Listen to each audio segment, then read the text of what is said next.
अब देखिए इसी तरह से जैसे हमने डिस्कस किया मेथड ऑफ सक्सेसिव रिडक्शन और एक इनफाइनाइट नेटवर्क का रेजिस्टेंस कैसे निकालते हैं। नेक्स्ट और कुछ टेक्निक्स में डिस्कस करूंगा इस सेशन में कि जिससे कि हम कॉम्प्लेक्स इलेक्ट्रिकल नेटवर्क को सॉल्व करना हमारे लिए इजी रहे ना। देखिए थर्ड पे हम आते हैं ओपन सर्किट और शॉर्ट सर्किट।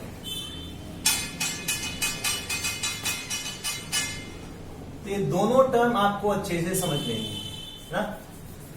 ओपन सर्किट का क्या मतलब है और शॉर्ट सर्किट का क्या मतलब है। चलिए पहले बात करते हैं short circuit.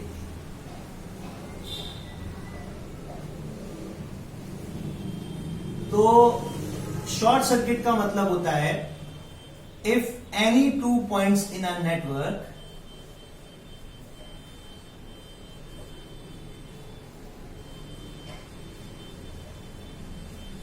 are connected together through an ideal conductor,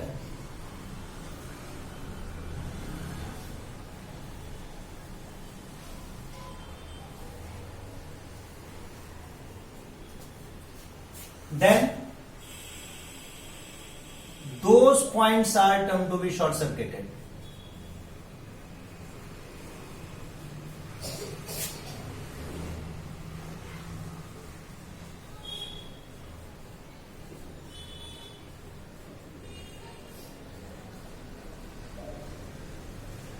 Then those 2 points are termed to be short circuited. तो मान लीजिए किन्हीं भी एक नेटवर्क, एक इलेक्ट्रिकल नेटवर्क के किन्हीं भी दो पॉइंट्स को आप आपस में आइडियल कंडक्टर से कनेक्ट करते हो।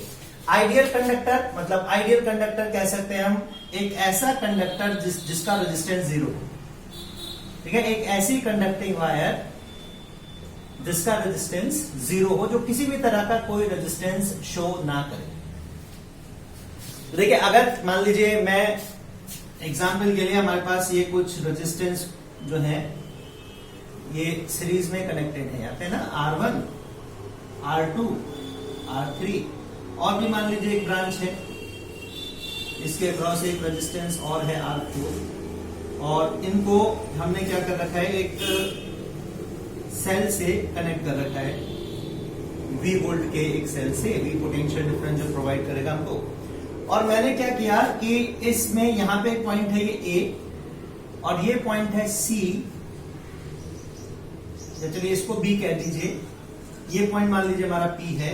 A और B को मैंने आइडियल कंडक्टर से कनेक्ट कर दिया,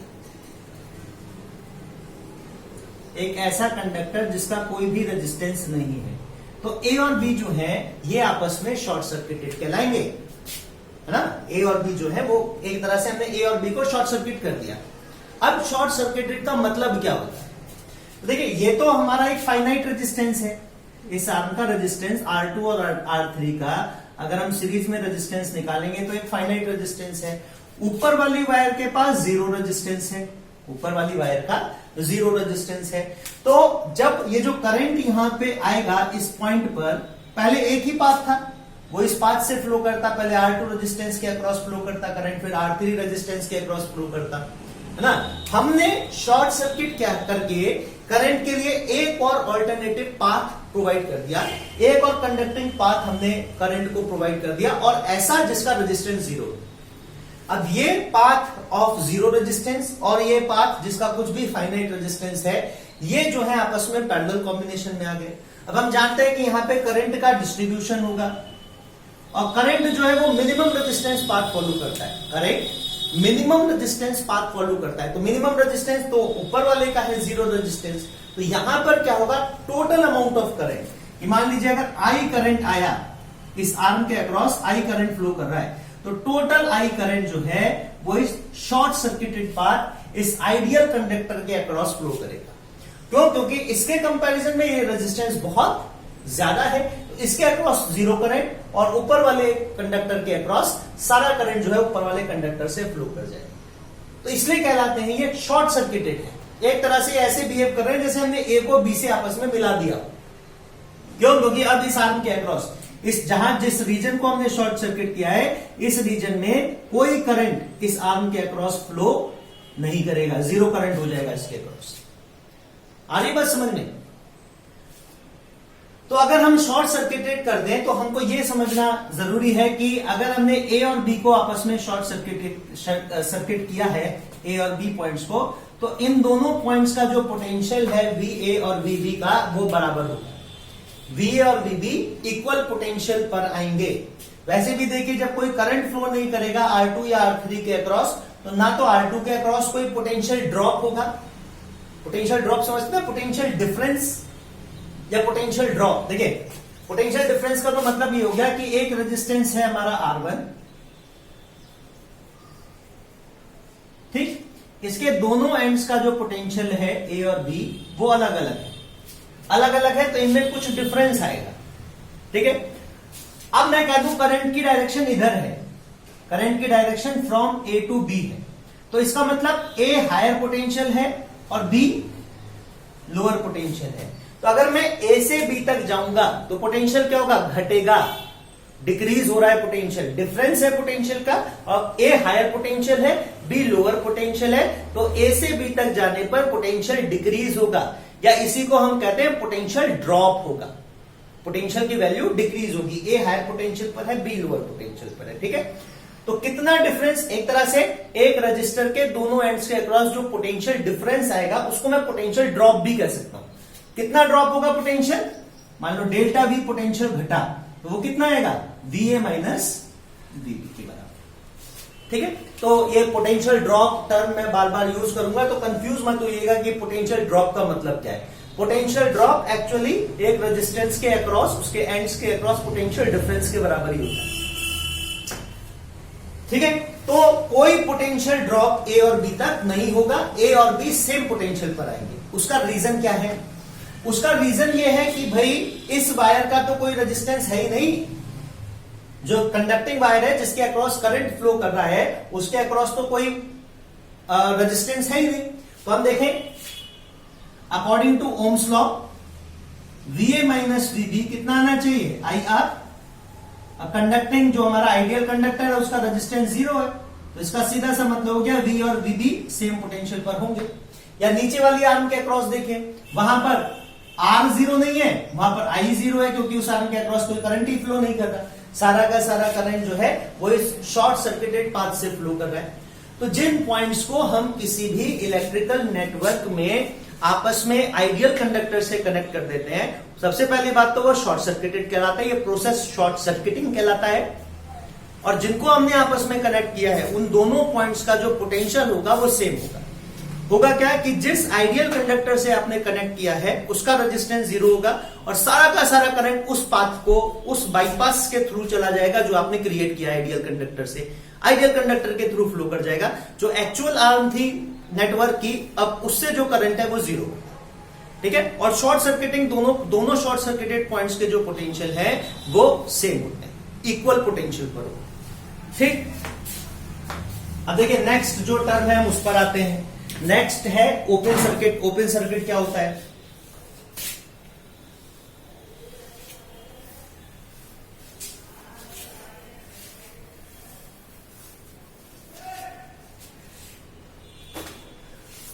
तो ओपन सर्किट का मतलब होता है कि कहीं पर भी इलेक्ट्रिकल नेटवर्क में अगर दो पॉइंट्स के बीच में कोई कंडक्टिंग पाथ ना हो, किसी कंडक्टर से, कंडक्टिंग मीडियम से या कंडक्टिंग पाथ से वो आपस में कनेक्टेड ना हो, तो उन दो पॉइंट्स के बीच में सर्किट जो है वो ओपन कहलाता है, या वो सर्किट जो है उन दोनों पॉइंट्स के बीच में, वो सर्किट को हम ओपन सर्किट कह सकते हैं। जैसे मान लीजिए हम एक नेटवर्क रेजिस्टेंसेस का ड्रॉ कर रहे हैं,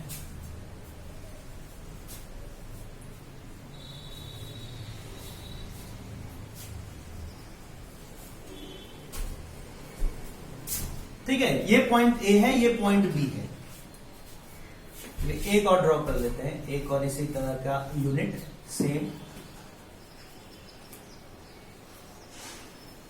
ठीक है। ये इक्वल रेजिस्टेंसेस का एक नेटवर्क है, let us say each resistance to be R, ठीक।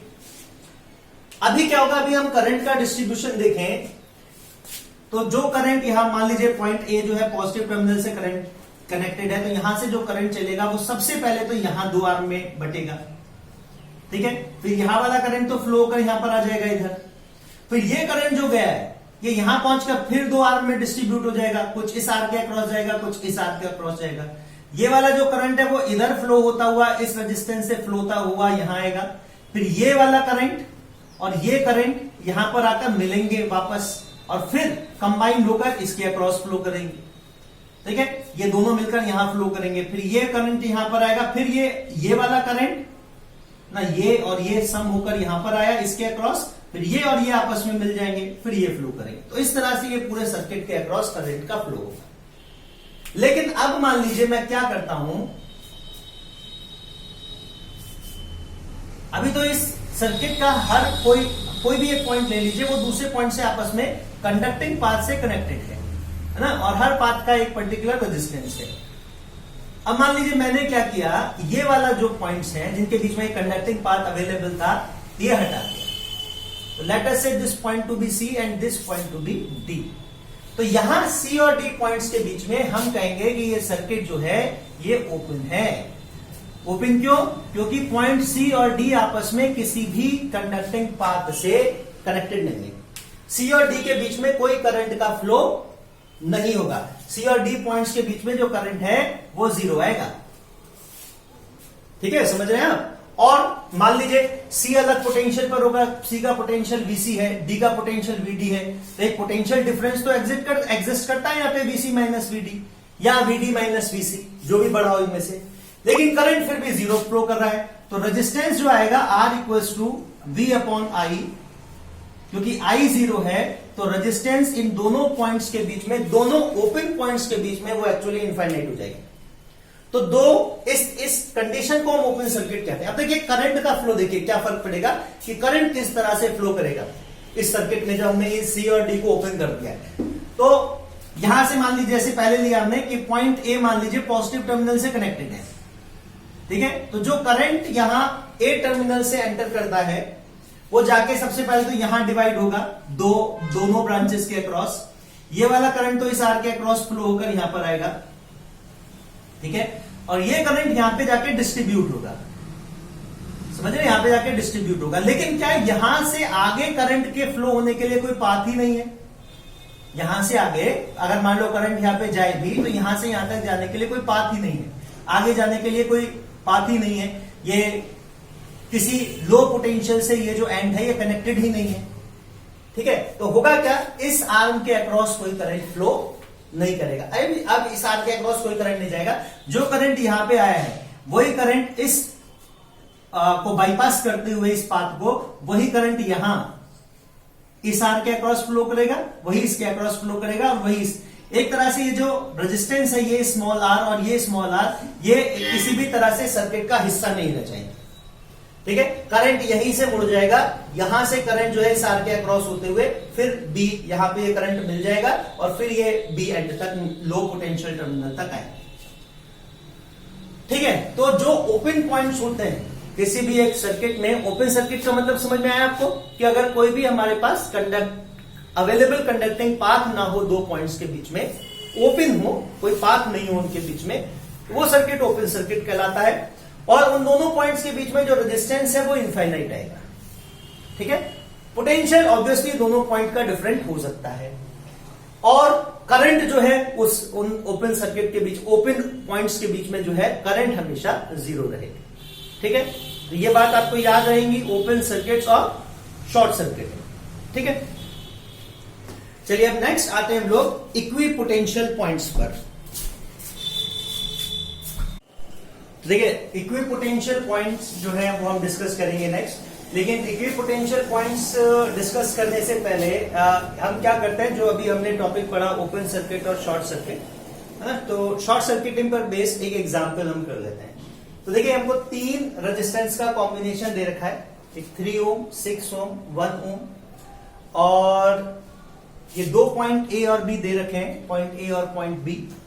हमको इस ए और बी के बीच में ये जो इलेक्ट्रिकल नेटवर्क है इसका इक्विवेलेंट रेजिस्टेंस बताना है, ये मानते हुए कि ए और बी के बीच में हम बैटरी या सेल को कनेक्ट कर रहे हैं। अब इसमें क्या है कि ये जो पॉइंट ए है, इसको नेटवर्क में एक point, let us say that to be P, उसे शॉर्ट सर्किट कर रखा है थ्रू एन आइडियल कंडक्टर। ठीक है, इसी तरह से दो और पॉइंट्स आपस में शॉर्ट सर्किट कर रखे हैं, एक बी और क्यू। बी और क्यू आपस में शॉर्ट सर्किटेड है, तो ये शॉर्ट सर्किटिंग वाला केस है।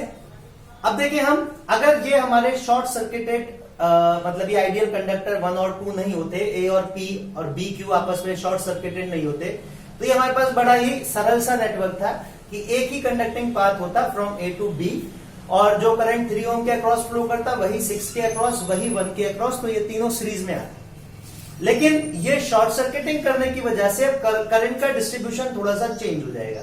देखिए यहां से हम देखें, जो टोटल करंट, मान लीजिए बैटरी का जो पॉजिटिव टर्मिनल है वो पॉइंट ए से कनेक्टेड है, तो जो टोटल करंट एंटर करेगा पॉइंट ए पर, ठीक है, अब वो इस पाथ 1 के अक्रॉस फ्लो करेगा और कुछ करंट 3 ओम के अक्रॉस जाएगा।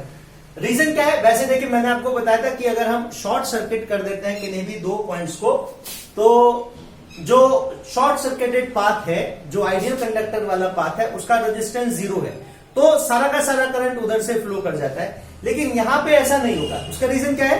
क्योंकि ये जो बी है हमारा, ये जो 1 ओम रेजिस्टेंस है, ये इस पाथ के साथ सीरीज में आ रहा है ना। अगर देखें हम इस पूरे पाथ को हटा दें, इस पूरे पाथ को हटा दें हम, तो ये जो पाथ बन रहा है यहां से यहां तक 1 और बी तक का, इसका रेजिस्टेंस 0 नहीं है।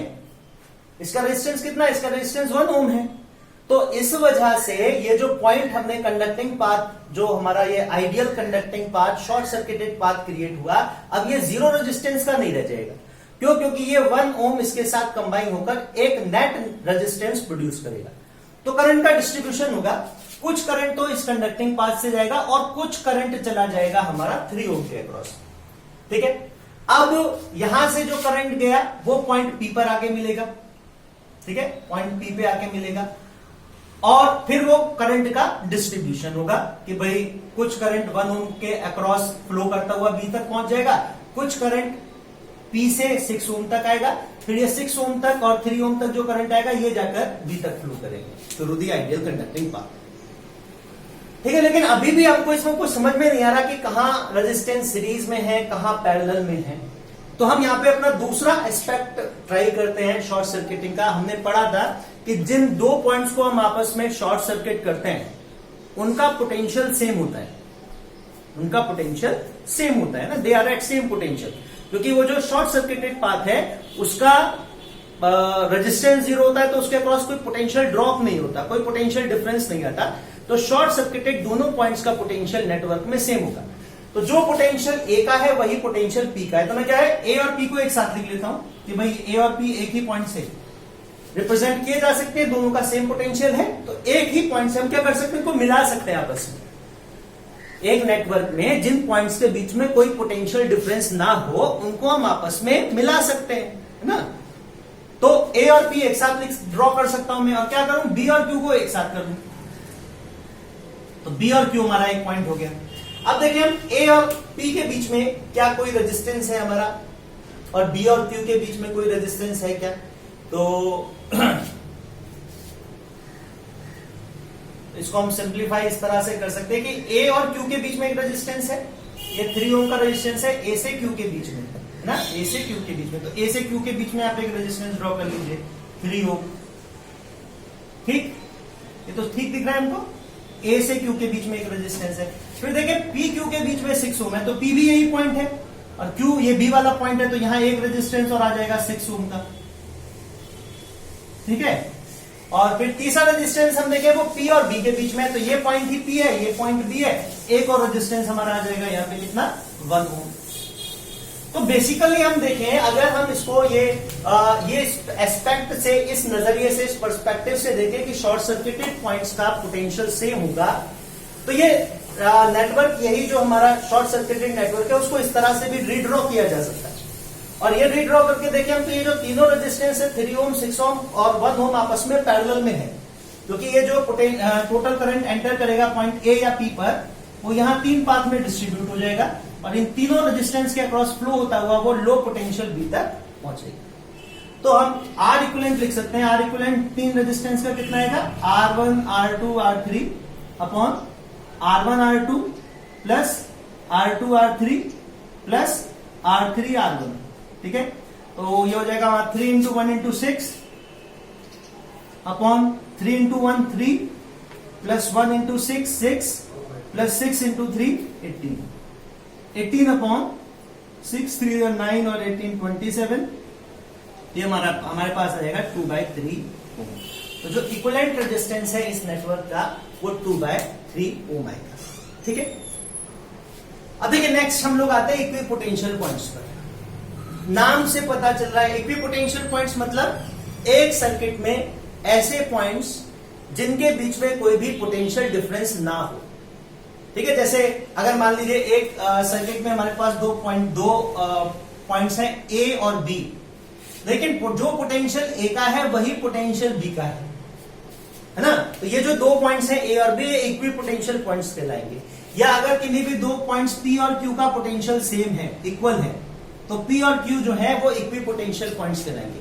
तो इक्विपोटेंशियल पॉइंट्स का मतलब एक सर्किट में ऐसे पॉइंट्स जिनका पोटेंशियल सेम, वो इक्विपोटेंशियल पॉइंट्स कहलाते हैं। जैसे यहां पे हमने देखा ए और पी इक्विपोटेंशियल पॉइंट्स हैं, बी और क्यू इक्विपोटेंशियल पॉइंट्स हैं। क्यों? क्योंकि वो शॉर्ट सर्किटेड है।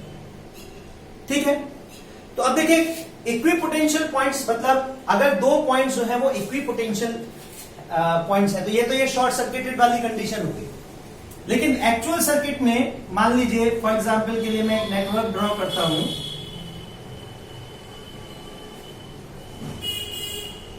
इस पॉइंट को हम ले लेते हैं, let us say this to be point ए।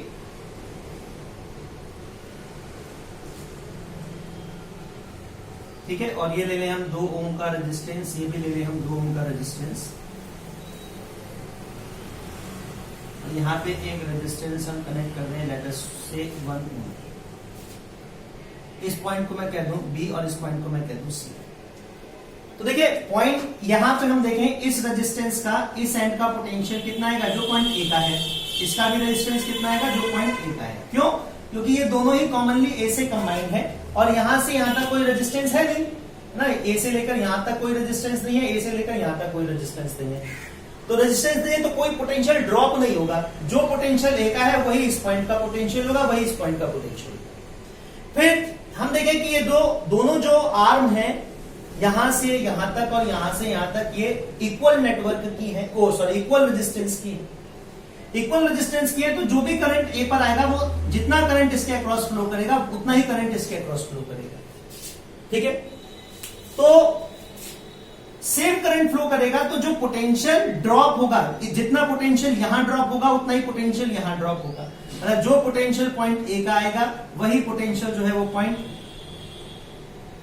मतलब वही पोटेंशियल जो है पॉइंट सी का आएगा। ठीक है, तो ये बी और सी जो है हमारे लिए ये क्या हो गए, ये इक्विपोटेंशियल पॉइंट हो गए इस सर्किट। ठीक है, इस तरह से समझ लिया। एग्जांपल के लिए इस तरह से कह सकते हैं कि बी और सी जो है वो सेम पोटेंशियल पर होंगे। बी और सी का जो पोटेंशियल है वो इक्वल आएगा। अब देखें किस कंडीशन में दो पॉइंट्स के बीच में पोटेंशियल सेम हो सकता है। एक सर्किट में किन्हीं भी दो पॉइंट्स के बीच में पोटेंशियल सेम कैसे आ सकता है? तो पोटेंशियल सेम होने का मतलब दो पॉइंट्स का इक्वी पोटेंशियल होने का मतलब उनके बीच में जो पोटेंशियल डिफरेंस है वो जीरो आएगा ना, डिफरेंस जीरो आएगा। दोनों पॉइंट अगर सेम पोटेंशियल पर है इसका मतलब एक एंड और दूसरे एंड के पोटेंशियल में कोई डिफरेंस नहीं होगा, जितना पोटेंशियल ये उतना ही पोटेंशियल ये। ठीक है, इसका मतलब delta V potential difference zero होगा। अब according to Ohm's law potential difference across any arm, across any conducting medium, potential difference between the ends of any conducting medium is actually the product of current flowing through that arm and resistance of that arm। है ना, ये हम पढ़ चुके हैं Ohm's law में। अब ये जीरो आने का मतलब क्या है? दो पॉसिबिलिटी हो सकती है, या तो करंट जीरो हो या रेजिस्टेंस जीरो हो। ठीक है, करंट जीरो हो मतलब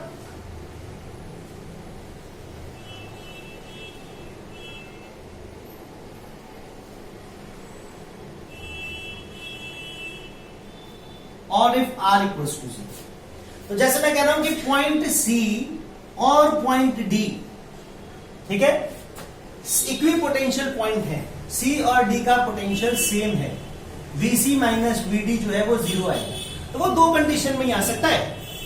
किस कंडीशन में? कि मान लीजिए R, इनके बीच में कोई एक रेजिस्टेंस कनेक्टेड है R, जो कि 0 नहीं है, नॉन 0 है, ठीक है, लेकिन इसके अक्रॉस करंट फ्लो ना करे, कोई करंट इस आर्म के अक्रॉस ना है, करंट 0। तो C और D के बीच में एक मतलब कंडक्टिंग पाथ तो है जिसका रेजिस्टेंस नॉन 0 है, लेकिन उसके अक्रॉस करंट 0 फ्लो कर रहा है ना। C और D के बीच में कोई करंट फ्लो नहीं कर रहा है, तो पोटेंशियल ड्रॉप C और D के बीच में 0 आएगा। I 0 है तो IR 0 आएगा, तो C और D सेम पोटेंशियल पर होंगे। तो अगर किसी भी एक नेटवर्क में किन्हीं भी दो पॉइंट्स के बीच में अगर कोई कंडक्टिंग पाथ है ना, एक आर्म के अक्रॉस कोई कंडक्टिंग पाथ है, तो उन दो पॉइंट्स, उस आर्म के जो दोनों एंड्स हैं और उनके उन एंड्स के बीच में कोई करंट फ्लो नहीं कर रहा है, 0 करंट है, तो उसके दोनों एंड्स जो हैं वो इक्वी पोटेंशियल पॉइंट्स होंगे। और इक्वी पोटेंशियल पॉइंट्स को जैसे हमने यहां पे किया था, हम क्या कर सकते हैं? ज्वाइन कर सकते हैं। एक सर्किट में इक्वी पोटेंशियल पॉइंट्स को आपस में कनेक्ट किया जा सकता है। फिर दूसरी कंडीशन ये है कि I तो 0 नहीं है, करंट तो फ्लो कर रहा है, लेकिन रेजिस्टेंस 0, तो वो हमारी ये शॉर्ट सर्किटिंग वाली कंडीशन आ जाती है कि भाई यहां पॉइंट, ये जो दो पॉइंट हमने ए और बी आपस में शॉर्ट सर्किट किए, तो करंट तो फ्लो कर रहा है शॉर्ट सर्किटेड पार्ट से, लेकिन ये आइडियल कंडक्टिंग पाथ है, इसका रेजिस्टेंस 0, रेजिस्टेंस 0 है तो कोई पोटेंशियल ड्रॉप नहीं होगा, ए और पी का पोटेंशियल सेम आएगा। ये जैसे ये हमने बी और क्यू को आपस में शॉर्ट सर्किट कर दिया था, तो कंडक्टिंग पाथ के अक्रॉस करंट तो फ्लो कर रहा है ना, करंट तो फ्लो करेगा क्यू से बी तक, लेकिन वो करंट जो है मतलब पोटेंशियल ड्रॉप नहीं आएगा क्यू और बी के बीच में। उसका रीजन क्या है? क्योंकि दोनों शॉर्ट सर्किटेड है, इस पाथ का रेजिस्टेंस 0 है, रेजिस्टेंस 0 है तो कोई पोटेंशियल ड्रॉप नहीं होगा, ठीक है। तो ये दो कंडीशन आ सकती है हमारी। इन दोनों कंडीशन, अगर किसी भी दो एंड्स के बीच में ये कंडीशन सेटिस्फाई होती है कि या तो उस आर्म के अक्रॉस, उन दो पॉइंट्स के बीच में, उन एंड्स के अक्रॉस कोई करंट फ्लो ना करे, जबकि रेजिस्टेंस है उसके अक्रॉस एक फाइनाइट, उस पाथ के अक्रॉस एक कंडक्टिंग अवेलेबल पाथ है, तो उन दोनों पॉइंट्स का पोटेंशियल सेम होगा, इक्वी पोटेंशियल पॉइंट्स कहलाएंगे वो। या फिर क्या हो कि करंट तो फ्लो कर रहा है, लेकिन जो आर्म है, जो दो पॉइंट्स हैं, उनके बीच में जो कंडक्टिंग पाथ अवेलेबल है उसका कोई रेजिस्टेंस ही नहीं है, वो आइडियल कंडक्टिंग पाथ है, 0 रेजिस्टेंस वाला है, तो भी वो दोनों एंड्स जो हैं वो इक्वी पोटेंशियल पॉइंट्स होंगे। और हम उन ऐसे इक्वी पोटेंशियल पॉइंट्स को, जितने भी इक्वी पोटेंशियल पॉइंट है सर्किट में, उनको हम एक जगह पर आपस में ज्वाइन कर सकते हैं, कनेक्ट कर सकते हैं, ठीक है। तो ये इक्वी पोटेंशियल पॉइंट्स वाली बात उम्मीद करता हूं आप समझ गए होंगे।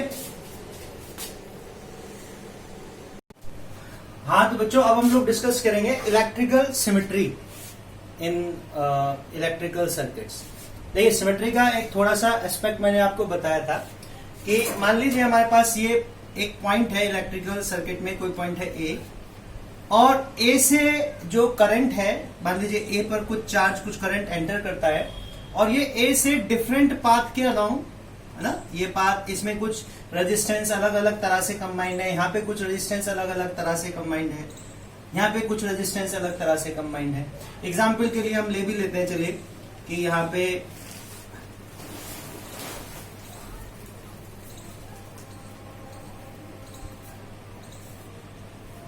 ठीक है, इस तरह से एक रेजिस्टेंस है, यहाँ पे भी मान लीजिए एक रेजिस्टेंस कनेक्टेड है, लेकिन तीनों पाथ के अक्रॉस जो रेजिस्टेंस का अरेंजमेंट है, जो कॉम्बिनेशन है रेजिस्टेंस का, वो सिमेट्रिकल हो, मतलब एक ही जैसा हो, ठीक है।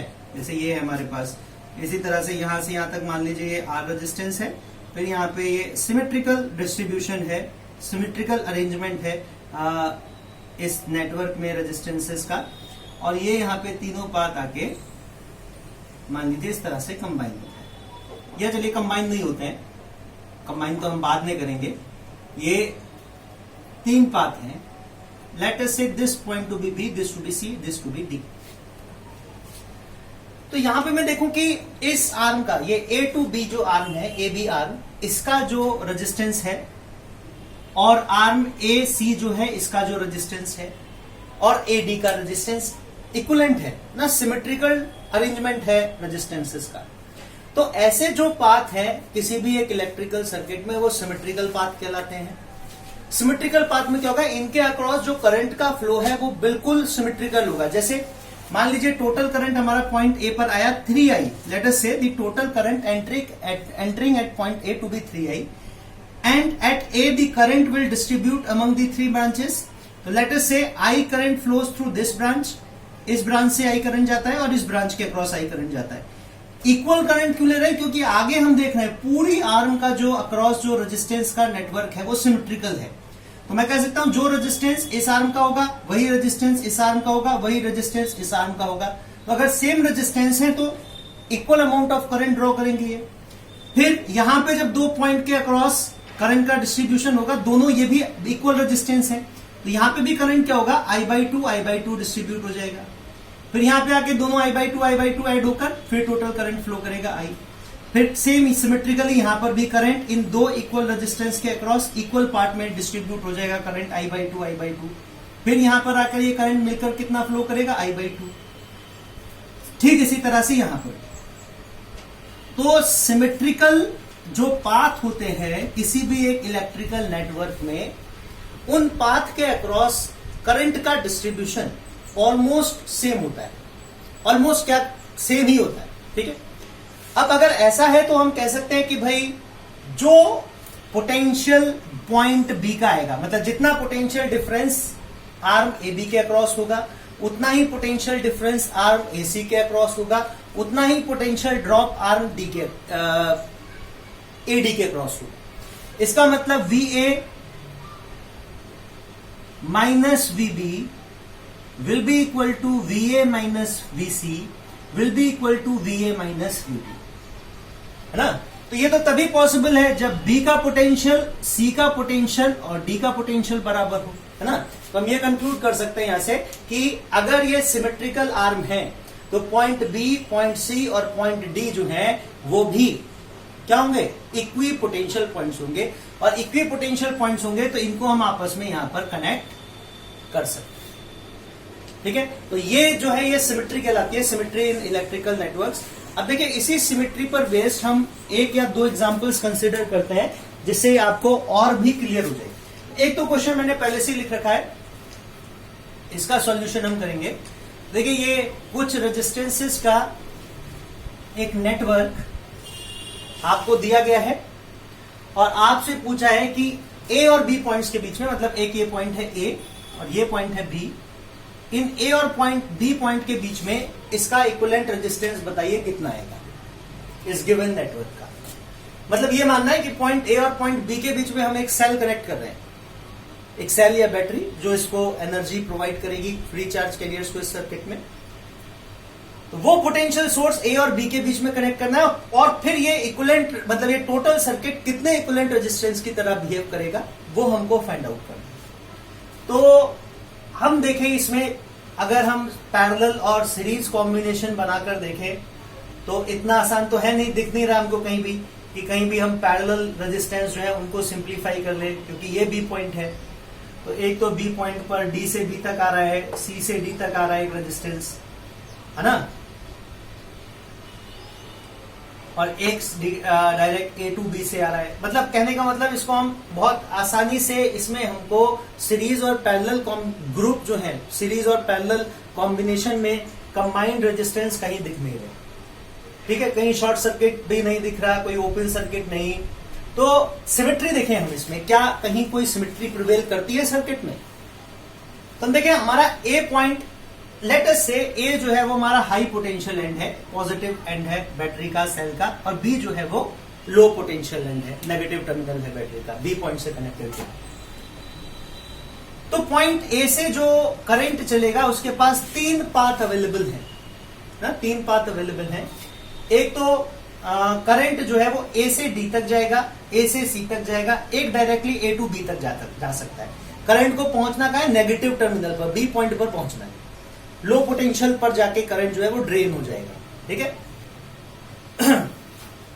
तो अब देखिए ए से डी तक जो करंट जाएगा और ए से सी तक जो करंट जाएगा और एक करंट ए से बी तक डायरेक्टली जाएगा।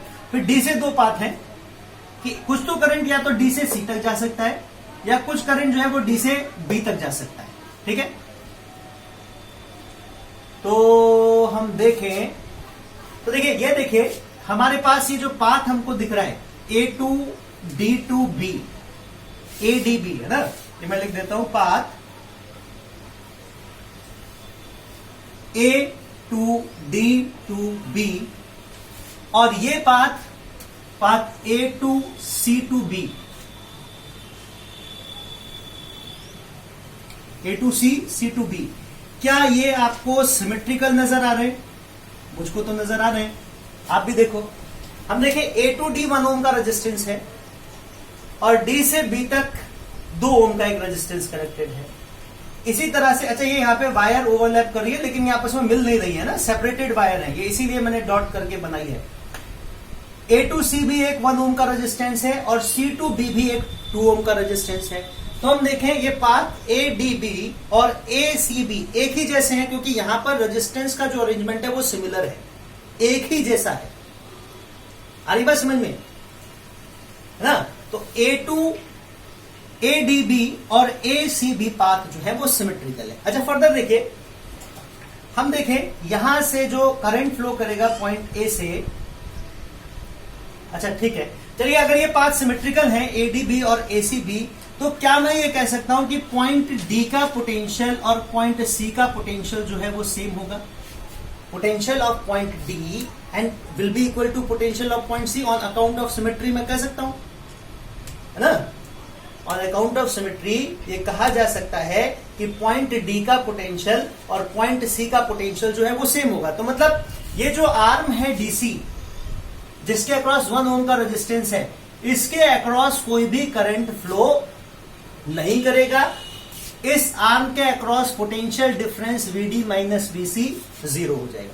तो मैं अगर इसी नेटवर्क को और सिंप्लीफाई करके ड्रॉ करूं, इसको रिमूव कर दूं यहां से, तो मैं इसको बना सकता हूं कि ये हमारा पॉइंट ए से एक रेजिस्टेंस कनेक्टेड है अप टू डी ऑफ 1 ओम, फिर एक ये रेजिस्टेंस कनेक्टेड है अप टू सी ऑफ 1 ओम,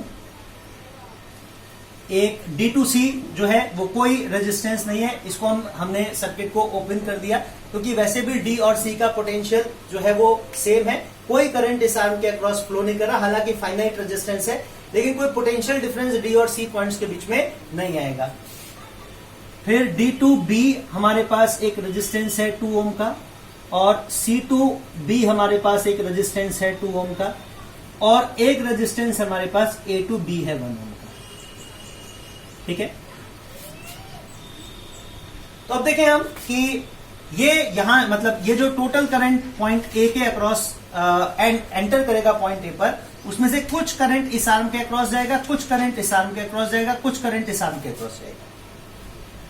ठीक है, और उससे होगा क्या कि अच्छा ये जो करंट जाएगा पॉइंट ए से डी तक, डी के आगे फिर कोई पाथ नहीं है सिर्फ इसके अलावा डीबी के अलावा, तो वो सीधा डीबी तक चला जाएगा। तो जो करंट 1 ओम के अक्रॉस जाएगा वही करंट इस 2 ओम के अक्रॉस जाएगा। तो ये तो एक सीरीज पाथ बन गया, एस डी बी एक सीरीज पाथ बन गया।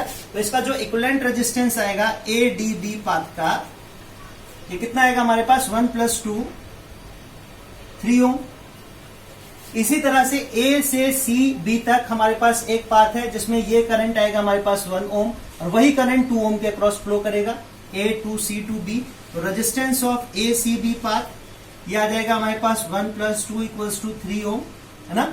और एक हमारे पास ये 1 ओम है जिसके अक्रॉस करंट फ्लो करेगा।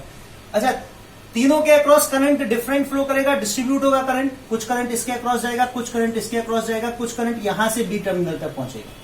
एक तरह से ये तीनों पाथ जो है ये पैरेलल में आ गए, तो इनको इक्विवेलेंटली मैं इस तरह से और रिड्यूस करूं सर्किट को, तो बना सकता हूं ये पॉइंट ए है, ठीक है, ये पॉइंट है मेरा बी और ए से बी के बीच में हमारे पास 3 रेजिस्टेंस आ गए, 1 of 3 ohm, the other of 3 ohm, ACB, ADB and 1 AB 1 ohm। इन तीनों रेजिस्टेंस का अगर मैं पैरेलल कॉम्बिनेशन में इक्विवेलेंट फाइंड आउट करूं तो ये अब आर इक्विवेलेंट हमारे पास कितना आ जाएगा, इधर सॉल्व कर देता हूं मैं। आर इक्विवेलेंट इन तीन का आ जाएगा R1 R2 R3, तो 3 into 3 into 1 upon R1 R2, तो 3 3 9 plus R2 R3 3 into 1 3 plus R1 3 which will be 3 into 1 3, तो हमारे पास आएगा 9 अपॉन 15, तो 9 अपॉन 15 विल बी 3/5, तो R equivalent resistance of this given network will be 3/5. तो इस तरह से सिमेट्री की बेसिस पर हम कहीं भी किसी इलेक्ट्रिकल नेटवर्क में अगर हमको इन भी पाथ के बीच में सिमेट्री अपीयर होती है तो उस सिमेट्री को अप्लाई करके हम उस इलेक्ट्रिकल नेटवर्क को इजीली सिंप्लीफाई कर सकते हैं। ठीक है, अब देखिए अगला एग्जांपल कंसीडर करेंगे हम जिसको हम सिमेट्री से ही सॉल्व करेंगे। चलिए देखिए नेक्स्ट जो क्वेश्चन हम लोग करेंगे ऑन बेसिस ऑफ सिमेट्री वो ये है, हमारे पास एक क्यूब है, ठीक है, और इस क्यूब का हमको इक्विवेलेंट रेजिस्टेंस बताना है between any two diagonal points, किन्हीं भी दो डायगोनल पॉइंट्स के बीच में। कोई भी दो डायगोनल पॉइंट्स ले लीजिए, डायगोनली अपोजिट पॉइंट्स, और ये मानते हुए कि उन डायगोनली अपोजिट पॉइंट्स के बीच में हमने एक बैटरी कनेक्ट कर रखी है और फिर ये कितने इक्विवेलेंट रेजिस्टेंस की तरह बिहेव करेगा ये क्यूब। इसकी हर एक साइड इस क्यूब की ना, वो जो है हर एक एज जो है क्यूब की वो इक्वल रेजिस्टेंस की है, जो आप स्मॉल आर कैपिटल आर कुछ भी मान सकते हैं। ठीक है, let us say the resistance of each side to be capital R. तो बताइए अब इसका इक्विवेलेंट रेजिस्टेंस कितना आएगा इन्हीं भी डायगोनल पॉइंट्स के बीच में। तो मान लीजिए मैं यहाँ पे ये डायगोनल पॉइंट्स ले लेता हूं, एक तो इसको ले लेता हूं एट ए, और मान लीजिए ये इसके डायगोनली अपोजिट पॉइंट ये वाला आएगा, तो इसको मैं लिख लेता हूं एच। उनको पता है कि 8 कॉर्नर्स होंगे क्यूब में, है ना, तो जो सबसे लास्ट वाला है 8वां अल्फाबेट वो मैंने एच लिया है। अब देखिए कॉर्नर्स को हम मार्क कर लेते हैं कुछ, ये वाले पॉइंट को तो मैं लिख लेता हूं बी, इस वाले कॉर्नर को मैं बी लिख लेता हूं, है ना, और इस कॉर्नर को मैं लिख लेता हूं सी, और इस कॉर्नर को मैं लिख लेता हूं डी, जो ए के साथ डायरेक्टली कनेक्टेड है ना, ए से बी, ए से सी और ए टू डी। अब बाकी मान लीजिए इसको मैं लिख लेता हूं ई, इसको मैं लिख लेता हूं एफ, और इसको मैं लिख लेता हूं इस कॉर्नर को जी। तो इस तरह से हमने ये इन कॉर्नर्स को, है ना, मतलब मार्क कर लिया है थ्रू सम पॉइंट्स। अब हम देखें, मान लीजिए हमने पॉइंट ए को एक हाई पोटेंशियल एंड से कनेक्ट कर दिया, मतलब ए और एच के बीच में हम बैटरी कनेक्ट कर रहे हैं, हमको ए और एच के बीच में इसका इक्विवेलेंट रेजिस्टेंस बताना है। तो मान लीजिए ए और एच के बीच में हमने कोई सेल या बैटरी या कोई भी पोटेंशियल सोर्स जो हमको एनर्जी देगा फ्री चार्ज कैरियर्स को ड्राइव करने के लिए इस इलेक्ट्रिकल नेटवर्क में, वो हमने कनेक्ट कर लिया। ए मान लीजिए फॉर एग्जांपल हाई पोटेंशियल, आप चाहो तो एच से सॉल्व कर सकते हो, उससे कोई फर्क नहीं पड़ता। मान लीजिए ए हमारा हाई पोटेंशियल एंड है, तो हम देखें ए से करंट, जितना टोटल करंट पॉइंट ए पर एंटर करेगा वो करंट, उतना ही करंट एच पॉइंट तक पहुंचना चाहिए ना, सेम अमाउंट ऑफ करंट जो है वो एच पॉइंट तक पहुंचे। अब देखिए हमारे पास क्या अवेलेबल पाथ है, कितने पाथ अवेलेबल हैं जिनसे करंट जो है वो एच तक जा सकता है। तो देखिए सबसे पहले देखें करंट जो ए पर जाएगा सबसे पहले वो 3 ब्रांचेस में डिस्ट्रीब्यूट होगा, क्योंकि ए से जो है वो 3 ब्रांच जो है वो ए जो है वो 3 ब्रांच में डाइवर्ज हो रहा है पॉइंट ए से, 3 ब्रांच डाइवर्ज हो रही है पॉइंट ए से। तो एक तो है ए बी, एक है ए सी, एक है ए डी, है ना। लेकिन क्या ये ब्रांचेस आगे जाके आगे तक एच पॉइंट तक क्या ये सिमेट्रिकल है? अभी कैसे पता, अभी तो हमको ये तो दिख रहा है ए से बी तक रेजिस्टेंस आर है, ए से सी तक रेजिस्टेंस आर है, ए से डी तक रेजिस्टेंस आर है। लेकिन मैं फिर बी सी और डी से आगे देखूं, है ना, तो बी से फिर मेरे पास 2 पाथ हैं, एक तो करंट जो है वो बी से एफ फिर एच तक जा सकता है, एक बी से ई और फिर एच तक जा सकता है। अच्छा ये मैं देखूं बी से एफ भी ये आर क्रॉस करना है, ये आर क्रॉस करना है, बी से ई भी आर क्रॉस करना है, ई टू एच भी आर क्रॉस करना है। सी से देखें, सी से एफ तक जाएगा, एफ से एच तक जाएगा, तो यहां भी 2 रेजिस्टेंस आर और आर क्रॉस करने हैं। सी से जी तक जाएगा, जी से एच तक जाएगा, यहां भी आर और आर 2 रेजिस्टेंस क्रॉस करना है। फिर यहां देखें डी से ई तक जा सकता है, ई से एच तक, तो यहां भी ये कैपिटल आर, ये कैपिटल आर, फिर एक पाथ ये है D2G G2H जा सकता है, तो यहां भी कैपिटल आर और यहां भी कैपिटल आर। तो ऐसे देखिए हमारे पास ए से बी ए से सी और ए से डी, ये तीन पाथ आगे जाके फिर दो दो पाथ में डाइवर्ज होते हैं और सारे पाथ आपस में सिमेट्रिकल है ना। जो मैंने आपको बताया वो सारे पाथ आपस में सिमेट्रिकल। देखिए वो पाथ में लिखूं अगर 6 मैं लिख देता हूं, जिससे कि आप बाद में अगर मान लीजिए इसको देखना चाहें कि किस तरह की सिमेट्री है तो वो हम देख सकते हैं। तो एक तो पाथ A to B ना, B to F और F to H, एक पाथ तो हमारे पास ये है। एक हमारे पास पाथ आ गया A to B, पहले B से ही देख लेते हैं जो दो पाथ डाइवर्ज हो रहे हैं, फिर B to E and E to H।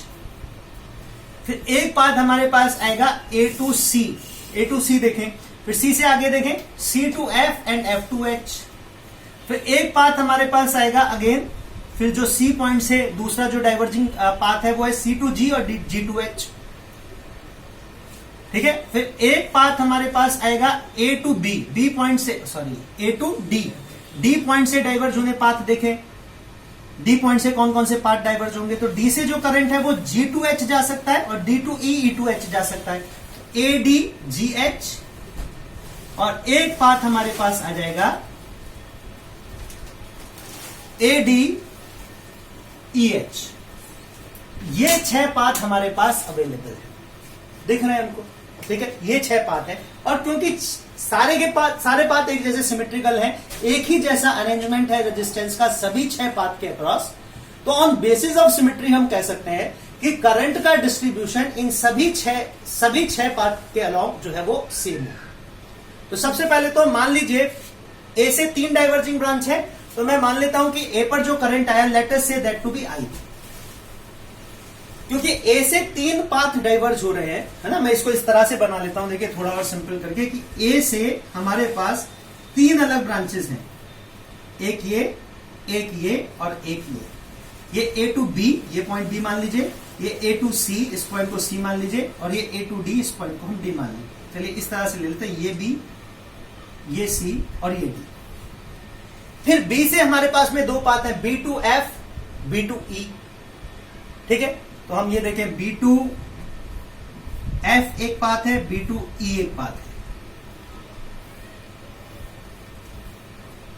है, बी टू एफ और बी टू ई एक पाथ है हमारे पास। फिर हमारे पास सी से देखिए 2 पाथ है, एक तो सी से एफ पर ही मिल रहा है, चलिए इसको ऐसा कर लीजिए, इस वाले को ई बना लीजिए, ऊपर वाले को चलो यार एफ ही रहने दो। फिर हमारे पास एक पाथ है, सी से 2 पाथ डाइवर्ज हो रहे हैं, एक हो रहा है सी टू एफ और एक आ रहा है सी टू जी। फिर हमारे पास डी से जो 2 पाथ डाइवर्ज हो रहे हैं, एक आ रहा है डी टू ई और एक आ रहा है डी टू जी, ठीक है। फिर यहां से हम देखें एफ से एच तक एक पाथ है, ई से एच तक एक पाथ है, जी से एच तक एक पाथ है। तो यहाँ पे ये ई और ई पॉइंट को हम आपस में कंबाइन कर लेंगे, है ना, मिला के लिख सकते हैं। जी और जी पॉइंट को एक आपस में मिला के लिख सकते हैं और ई पॉइंट्स को आपस में मिला के लिख सकते हैं। तो इससे आगे हमारे ई और ई मिलके एक पाथ हो जाएगा, एक पाथ हो जाएगा हमारा एफ और एफ पॉइंट्स मिलके, और एक पाथ हो जाएगा हमारा जी और जी पॉइंट्स मिलके। आगे हमारे पास ये 3 अवेलेबल पाथ है, ठीक है। तो हम देखें इस तरह से कि सिमेट्रिकल नेटवर्क है, A to B, F to H ये एक पाथ है, A to B, B to E, E to H एक पाथ है ना, A to C, C to G, G to H एक पाथ है। तो सारे सिमेट्रिकल पाथ हैं। तो क्या मैं यहां मान सकता हूं कि यहाँ पे जो टोटल करंट आया वो तो यहाँ पे इक्वली डिवाइड हो जाएगा, कितना, ऑन बेसिस ऑफ सिमेट्री में कह सकता हूं कि इसके अक्रॉस I/3 जाएगा, इसके अक्रॉस I/3 जाएगा, इसके अक्रॉस I/3 जाएगा, ठीक। फिर यहां पर हमारे पास क्या है, 2 पाथ है, और क्योंकि दोनों ही पाथ का रेजिस्टेंस सेम है, जैसे मैंने बताया बी से एच तक देखें तो B to F, F to H symmetric, B to F, F to H 2 resistance cross करने, और बी टू ई और ई टू एच भी 2 रेजिस्टेंस क्रॉस करने। तो जैसा पाथ बी एफ एच है वैसा ही पाथ बी ई एच है, सिमेट्रिकल है। सिमिलरली डी से देखिए डी ई एच और D G H symmetrical path है, सी से देखिए सी एफ एच और सी जी एच सिमेट्रिकल पाथ है। तो यहां भी करंट का इक्वल डिस्ट्रीब्यूशन होना चाहिए। तो ये जो I/3 करंट है ये I/6 तो चला जाएगा बी टू एफ और I/6 चला जाएगा बी टू ई। फिर I/3 जो है, जो सी पॉइंट पर आया वो I/6 तो चला जाएगा जी पर, I/6 चला जाएगा F पर, ठीक है। इसी तरह से ये I/6 चला जाएगा D2E, I/6 चला जाएगा D2G, ठीक है। तो मैं यहां पे इनके अक्रॉस अगर मैं इसको रब करके, ये आप समझ चुके होंगे, मैं इसको एक्चुअल जो हमारा नेटवर्क है वहां पर अगर करंट का डिस्ट्रीब्यूशन शो करूं तो ये करंट आएगा हमारे पास I/3 यहां पर, I/3 यहां पर और I/3 यहां पर, A to B, A to C और A to D I/3 current जाएगा। टोटल अगर I एंटर करता है पॉइंट A पर तो फिर B पर जो हमारे पास I/3 करंट आया उसको दो आर्म के अक्रॉस डिस्ट्रीब्यूट होना है, B2E और B2F, क्योंकि BFH और BEH सेम है तो I/6 यहां पर जाएगा और I/6 ही यहां पर जाएगा। इसी तरह से C पर जो करंट आया I/3 उसको दो आर्म के अक्रॉस डिस्ट्रीब्यूट होना है, C2F और C2G। CFH और CGH सिमेट्रिकल है तो I/6 इस आर्म के अक्रॉस जाएगा, I/6 इस आर्म के अक्रॉस जाएगा, ठीक है। फिर इसी तरह से जो करंट पॉइंट D पर आया उसको भी दो पाथ के अक्रॉस डिस्ट्रीब्यूट होना है, D2E, E2H, D2G, G2H, ये भी सिमेट्रिकल है, I/6 इसके अक्रॉस, I/6 इसके अक्रॉस, ठीक है।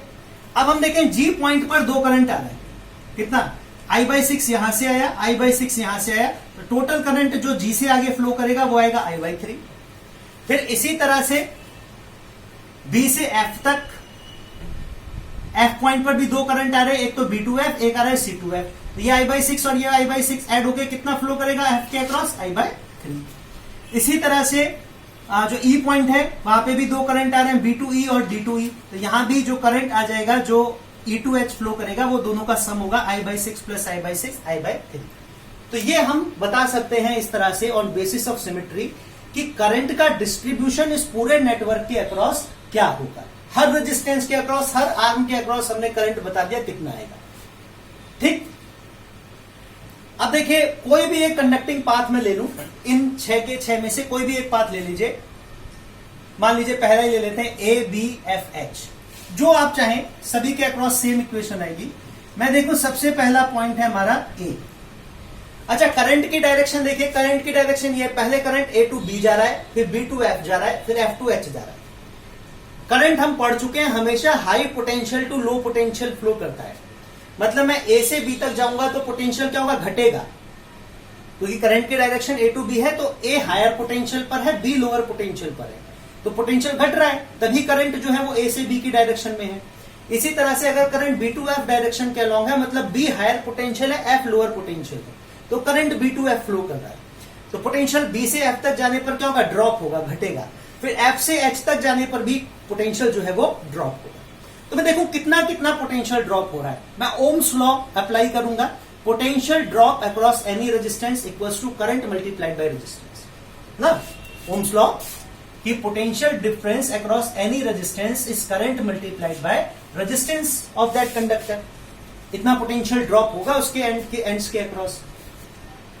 तो अगर मैं देखूं पॉइंट ए से मैं चलूं तो VA हम लिख सकते हैं, VA और V से B तक हम जाएं तो पोटेंशियल ड्रॉप होगा, कितना पोटेंशियल ड्रॉप होगा, तो VA में से कितना पोटेंशियल माइनस करें कि B का पोटेंशियल आ जाएगा, कितना I कितना है, I/3 और R, तो ये आ गया हम B पे पोटेंशियल, B पोटेंशियल पर आ गए, ये जो वैल्यू है ये B पोटेंशियल की आ गई, VB, ठीक है। चलिए फिर B से हम F तक जाएं तो पोटेंशियल घटेगा, कितना घटेगा, I/6 R, क्यों, क्योंकि R रेजिस्टेंस है, I/6 करंट फ्लो कर रहा है।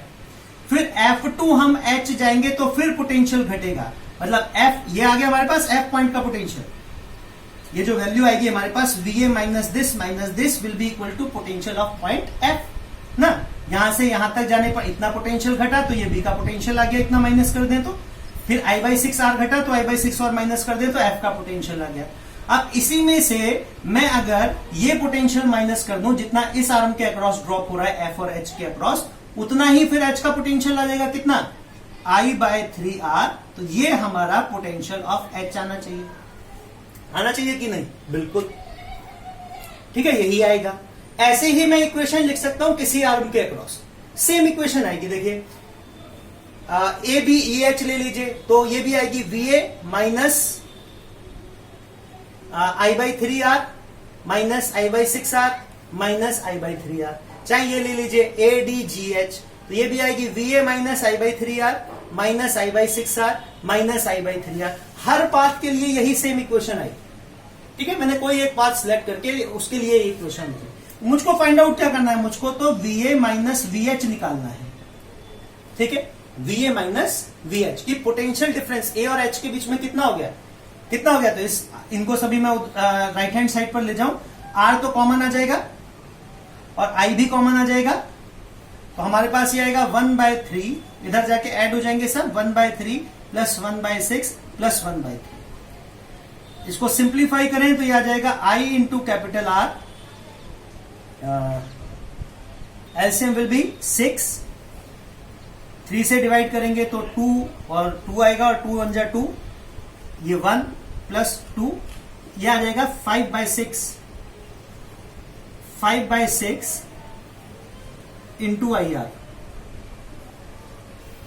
यह है हमारे पास VA माइनस VH। ठीक है, अब मान लीजिए इस ट्यूब की जगह पॉइंट A और पॉइंट H के बीच में, ये पॉइंट A है और ये पॉइंट H है, इनके बीच में हम एक रेजिस्टेंस लगा लें, कितना, जिसका टोटल रेजिस्टेंस R इक्विवेलेंट हो।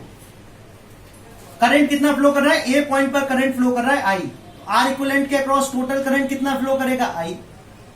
ठीक है, वही लिया था हमने I, तो I करंट फ्लो कर रहा है। तो VA माइनस VH इस इक्वेशन से क्या लिखेंगे, VA माइनस VH कितना आएगा, VA minus VH will be equal to I into R equivalent. तो अगर हम इस क्यूब के इक्विवेलेंट रेजिस्टेंस लें, एक ऐसा रेजिस्टेंस लें जिसका रेजिस्टेंस इस क्यूब के बराबर ही हो, तब जबकि हमने इसके डायगोनली अपोजिट पॉइंट्स के बीच में एक बैटरी या सेल कनेक्ट कर रखा है, तो हम लिख सकते हैं VA माइनस VH की वैल्यू IR इक्विवेलेंट के बराबर ही होगी। तो मैं इसको IR इक्विवेलेंट के बराबर सब्स्टिट्यूट करूं तो मैं लिख सकता हूं कि भाई ऐसे तो 5/6 into I into capital R, I into R equivalent आना चाहिए। तो यहां से हम क्या कंक्लूड कर सकते हैं, I तो एलिमिनेट हो जाएगा, R इक्विवेलेंट आएगा हमारे पास, R इक्विवेलेंट आएगा कितना, 5/6R। ठीक है, तो ये कंक्लूजन हम इस तरह से ड्राइव कर सकते हैं। ठीक है,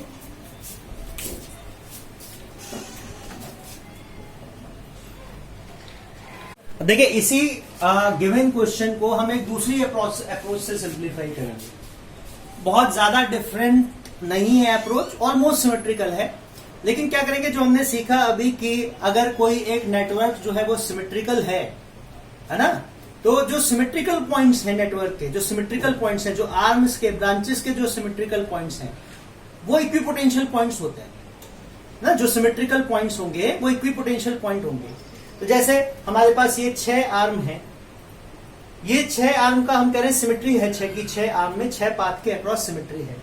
तो इसमें देखिए ये पॉइंट B, C और D, पॉइंट B, C और D, ये क्या है, ये सिमेट्रिकल है क्योंकि A से B, A से C और A से D बराबर रेजिस्टेंस है। जैसे अगर हम कह रहे हैं कि भाई सेम करंट गया, जैसे पिछले वाला भी आप ध्यान में रखिएगा कि पॉइंट A से लेकर और B तक कितना पोटेंशियल ड्रॉप हुआ, I/3R।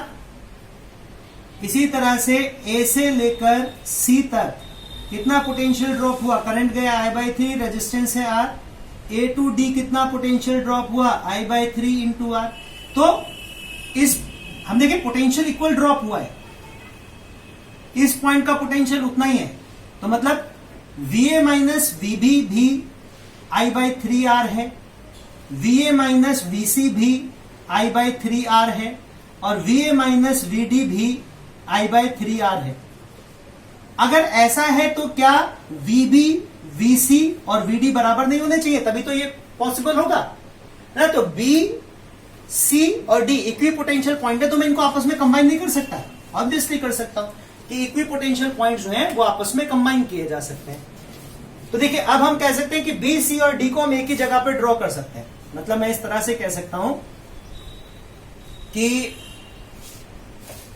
अगर ये है पॉइंट A, तो मैं ये पॉइंट कॉमन बना लूं B, C और D का।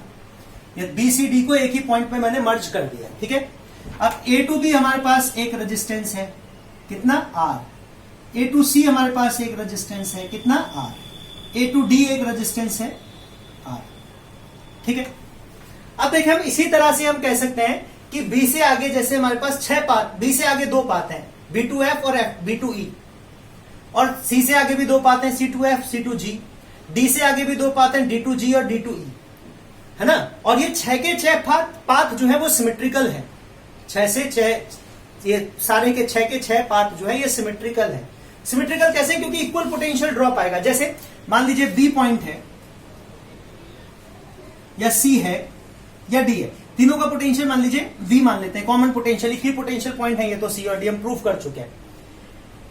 तो अब B से F कितना रेजिस्टेंस है भाई? B से लेकर F तक हम देखें पोटेंशियल ड्रॉप कितना हो रहा है, I/6 करंट जा रहा है B2F। तो हम लिख सकते हैं कि B से लेकर F तक पोटेंशियल ड्रॉप कितना आएगा, I/6R। फिर B से लेकर E तक कितना पोटेंशियल ड्रॉप आएगा? B से लेकर E तक I/6 करंट है, तो यहां भी पोटेंशियल कितना आएगा, I/6R। तो क्या F पॉइंट का पोटेंशियल और E पॉइंट का पोटेंशियल सेम नहीं हो गया? ऐसे ही D से G तक देखें तो D से लेकर G तक भी कितना करंट फ्लो कर रहा है, I/6, रेजिस्टेंस कितना है R, तो यहां भी पोटेंशियल उतना ही आएगा G पॉइंट का। तो F पॉइंट, E पॉइंट और G पॉइंट का पोटेंशियल जो है वो सेम आएगा। चाहे यहां से देख लीजिए D से E I/6R पोटेंशियल आएगा, है ना। D का पोटेंशियल वही है जो V है, तो V माइनस I/6R ही आएगा F, V माइनस I/6R ही आएगा E का पोटेंशियल, और V माइनस I/6R आएगा G का पोटेंशियल। तो मैं कह सकता हूं E, F, G भी इक्वी पोटेंशियल पॉइंट्स हैं। अगर ऐसा है तो मैं E, F, G को भी एक ही पॉइंट पर मर्ज कर देता हूं। किसको? E को, F को और G को। अब देखिए E से और इसके बीच में, इन पॉइंट्स के बीच में हमारे पास कितने अवेलेबल पाथ हैं? तो B से E तक देखें हम, एक पाथ है B2E और एक पाथ है B2F। B से देखें तो B से 2 पाथ है, एक B से F तक है, एक B से E तक है, और दोनों सिमेट्रिकल है क्योंकि इसके अक्रॉस भी पोटेंशियल ड्रॉप I/6R है, इसके अक्रॉस भी पोटेंशियल ड्रॉप I/6R है। तो मैं लिख सकता हूं कि भाई एक पाथ तो हमारे पास आ गया R रेजिस्टेंस का B से F तक, एक पाथ आ गया हमारे पास B से E तक, और ये भी रेजिस्टेंस R ही है इसका, ठीक है। इसी तरह से फिर C से देखें तो C से F तक एक पाथ है जिसका रेजिस्टेंस R है और पोटेंशियल ड्रॉप वही है I/6R। C का पोटेंशियल वही है जो B का है, तो एक तरह से हम कह सकते हैं ये भी उतना ही पोटेंशियल ड्रॉप आएगा। तो एक तो पाथ हमारे पास आ गया ये C से F तक R रेजिस्टेंस का, एक C2G आ जाएगा, तो ये भी ऑन बेसिस ऑफ सिमेट्री ये भी इसी तरह से बना सकते हैं R, क्योंकि सेम पॉइंट पर आएगा ना, एक भी पोटेंशियल पॉइंट है। फिर एक पाथ हमारे पास D से देखें तो D से 2 पाथ हैं, D2E और D2G, और E और G का पोटेंशियल सेम है, तो यहां भी इनको मर्ज कर दिया है हमने। तो D2E एक पाथ आ गया हमारे पास और D2G एक पाथ आ गया R रेजिस्टेंस का, ठीक है। अब E, F, H, ये जो E है, E का है, ये रहा E, F और H। E से H तक करंट फ्लो कर रहा है I/3, F से H तक करंट फ्लो कर रहा है I/3, और G से H तक करंट फ्लो कर रहा है I/3, है ना। तो भाई ये सेम पोटेंशियल पर होंगे तभी तो एक पॉइंट पर जाकर मर्ज होंगे, बराबर करंट है, बराबर रेजिस्टेंस है। तो यहां से आगे हमारे पास 3 पाथ हैं, एक तो है E2H R रेजिस्टेंस का, एक है F2H R रेजिस्टेंस का, एक है G2H R रेजिस्टेंस का। तो देखिए इसी नेटवर्क को, इसी क्यूब को मैं इस तरह से रिड्रॉ कर सकता हूं, इक्वी पोटेंशियल पॉइंट्स को मर्ज करके, ये आइडेंटिफाई करके कि ये जो आर्म है, ये जो पाथ है, ये सिमेट्रिकल है। तो इनमें जो सिमेट्रिकल पॉइंट्स होंगे वो इक्वी पोटेंशियल होंगे, जैसे B, C, D equi potential होंगे, E, F, G equi potential होंगे, और A और H तो कॉमन है ही सभी पाथ, ठीक है। तो मैंने क्या किया, B, C, D को मर्ज कर दिया, E, F, G को मर्ज कर दिया, एक ही पॉइंट पर ड्रॉ कर लिया, और फिर मैंने देखा कि कितने पाथ और कैसे कैसे ये नेटवर्क का रेजिस्टेंस का अरेंजमेंट आएगा, तो वो ये आएगा। अब मैं इसको इजिली सिंप्लीफाई कर सकता हूं, क्योंकि मैं अगर देखूं तो यहां से यहां तक ये ग्रुप बन गया 3 रेजिस्टेंस का जो पैरेलल है, यहां से यहां तक ये 6 रेजिस्टेंस का एक ग्रुप बन गया जो पैरेलल में है, और यहां से यहां तक ये 3 रेजिस्टेंस का ग्रुप बन गया जो पैरेलल में है। फिर इनका इक्विवेलेंट रेजिस्टेंस निकालूं तो देखो ये एक ही पाथ है, तो ये ग्रुप, ये ग्रुप, ये ग्रुप सीरीज में आपस में। तो देखें हम जानते हैं कि 3 रेजिस्टेंस अगर पैरेलल कॉम्बिनेशन में है तो इनका इक्विवेलेंट कितना आएगा, R/3, ठीक है। इन 6 का कितना आएगा पैरेलल कॉम्बिनेशन में इक्विवेलेंट, R/6, इन तीन का कितना आएगा पैरेलल कॉम्बिनेशन में r/3, और ये तीनों, ये पॉइंट है हमारा A, ये पॉइंट है H, ये तीनों क्या है, ये सीरीज में है, तो इनका इक्विवेलेंट आ जाएगा हमारे पास R equivalent equals to r/3 plus r/6, ठीक है, प्लस r/6 प्लस r/3। इसको सिंप्लीफाई करोगे आप, एलसीएम विल बी 6, यहां से आएगा हमारे पास 2r plus r plus 2r, तो r इक्विवेलेंट सिंप्लीफाई करके आ जाएगा, r equivalent will be 5/6r।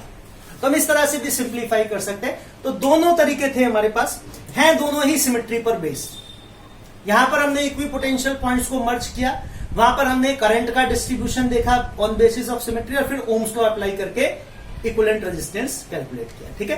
तो इस तरह से हम कॉम्प्लेक्स इलेक्ट्रिकल सर्किट्स का, इलेक्ट्रिकल नेटवर्क्स का इक्विवेलेंट रेजिस्टेंस फाइंड आउट कर सकते हैं, ठीक है। चलिए, उम्मीद करते हैं कि ये जो सेशन है ये आपको समझ में आया होगा। बाकी आपके पास स्टडी मटेरियल है, आप जितने नंबर ऑफ क्वेश्चन ज्यादा प्रैक्टिस करोगे, है ना, उतना अच्छे से आपको ये कंसेप्ट समझ में आएगा, ठीक है। सिर्फ मेरे बताने से तब तक नहीं आएगा जब तक आप खुद प्रैक्टिस नहीं करोगे। तो मैंने बताया प्रैक्टिस जरूरी है, कम से कम 2.5 घंटे फिजिक्स रोज पढ़नी है, सेल्फ स्टडी, ठीक है। वो नहीं कि सर ने पढ़ा दिया 1 घंटे तो 1 घंटा हो गया, 1 घंटा मैंने यूट्यूब पे कोई और वीडियो देख ली थी, 1 घंटा हो गया तो अपने आप तो सिर्फ 15-20 मिनट पढ़ना है, ऐसा नहीं। सेल्फ स्टडी करनी है 2 से 2.5 घंटे, ठीक है। चलिए।